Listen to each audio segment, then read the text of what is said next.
Yazid Chir, bonjour. Vous êtes Bonjour. le cofondateur de Biband. Vous êtes ici au Salon des entrepreneurs de Nantes Grand Ouest pour participer à la plénière consacrée aux startups qui veulent changer le monde. Alors comment est-ce qu'une startup telle que vous peut changer le monde? Alors, on a développé une technologie qui permet de connecter les 4 milliards de personnes qui peuvent téléphoner avec un téléphone mobile dans le monde et qui sont dans les pays émergents Les connecter à Internet? pour les connecter à Internet. Et cette technologie pour connecter ces personnes à l'Internet, en fait, elle consiste à faire passer l'Internet sur le réseau le plus déployé au monde, celui qui permet de téléphoner d'ailleurs, et qui couvre 95% de la population mondiale. Comment est-ce que ça fonctionne? Alors, ça fonctionne de manière simple, c'est-à-dire qu'on a développé cette technologie et en fait on a créé un SDK qui est dans le jargon des développeurs, un kit de développement qu'on leur met à disposition gratuitement pour qu'ils puissent en quelques jours prendre n'importe quelle application, alors aujourd'hui c'est sous Android, et l'adapter et la booster pour qu'elle puisse fonctionner quand il y a de l'Internet avec notre technologie en utilisant beaucoup moins de bandes passantes parce qu'on comprime énormément, c'est un des sujets.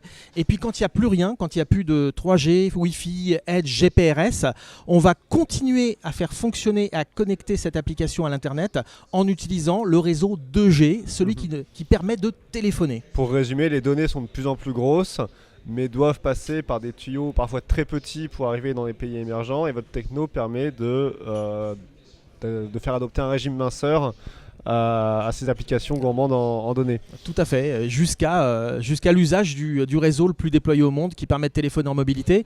Et on le fait en passant par les gouvernements et les opérateurs des pays émergents. Et ça, c'est le deuxième volet. En fait, il y a le volet technologique, mais il y a le volet, entre guillemets, business model. En fait, on est en rupture par rapport au business model existant qui aujourd'hui met de côté les opérateurs par rapport à des Google ou des Apple. J'allais vous dire, c'est un peu les objectifs de ces grosses sociétés américaines-là. Tout à fait, qui passent par les tuyaux des opérateurs, mais les opérateurs ne touchent rien en fait du business qui est généré. Par exemple, si je vous donne un chiffre, aujourd'hui dans le monde, dans le top 10 des pays qui téléchargent le plus d'applications mobiles, il y a 7 pays émergents, et dans le top 10 des pays qui gagnent le plus de centaines de milliards de dollars de cette économie mobile, économie du partage, il n'y a aucun pays émergents. En fait, nous, on se considère un peu comme les Robins des Bois de la fracture numérique, de la réduction de la fracture numérique mondiale.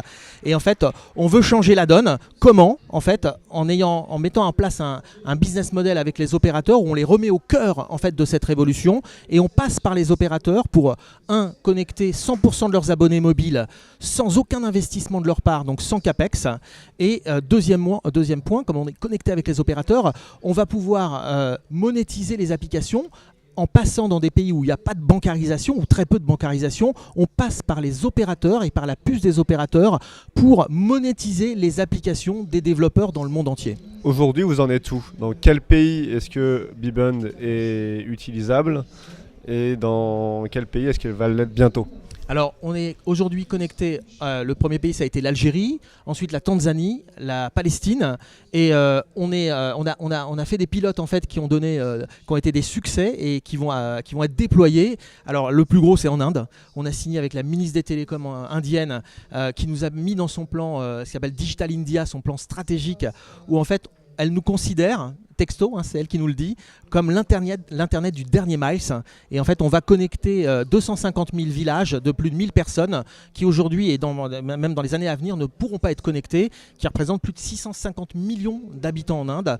On a signé également avec le Premier ministre au Bangladesh, où on va, en fait, il y a 170 millions de personnes, également déployer notre technologie. On a également signé et monté un pilote avec succès au Vietnam, et on vient également de signer un accord très important pour nous en Afrique, en Côte d'Ivoire, avec le gouvernement et avec la Poste de Côte d'Ivoire, avec qui on est en train de monter un projet qui va, à notre sens, révolutionner la logistique de la livraison dans les pays émergents, en s'associant avec la Poste de Côte d'Ivoire, avec les gouvernements et avec les opérateurs locaux. En gros, la Poste ambitionne de devenir l'Amazon locale, et ça grâce à notre technologie et grâce à la volonté de la Poste de le faire avec nous également. Voilà. De beaux projets. Merci beaucoup. Merci. À bientôt.